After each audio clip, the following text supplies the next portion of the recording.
Η μυστηριώδης εξαφάνιση του γνωστού πολιτικού εξακολουθεί να απασχολεί την κοινή γνώμη. Η Γαλλίδα γυναίκα του και η αστυνομία συνεχίζουν τις έρευνες για την ανέβρεσή του. Then he took the bus heading out of town. During the whole time of the trip, he looked by the window. I could see he was becoming another man. Little by little by little.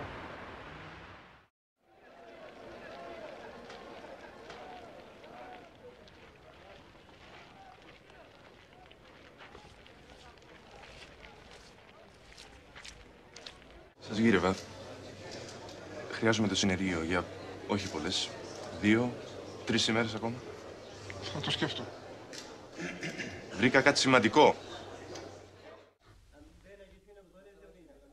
Το σπίτι μας.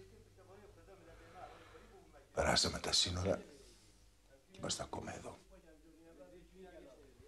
Μα πόσα σύνορα πρέπει να περάσουμε για να πάμε σπίτι μας.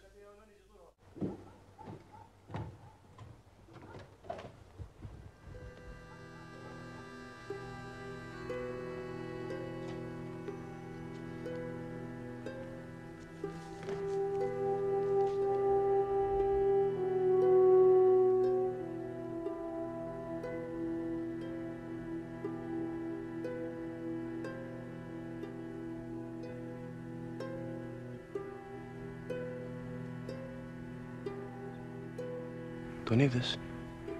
Του φέρνα το ψωμί από το συνοριακό δρόμο και τον είδα. Βάδιζε πάνω στο νερό του ποταμού με τη βαλίτσα στο χέρι. Προχωρούσε, ώσπου πέρασε τη συνοριακή γραμμή και χάθηκε. Ξέρετε τι είναι σύνορα?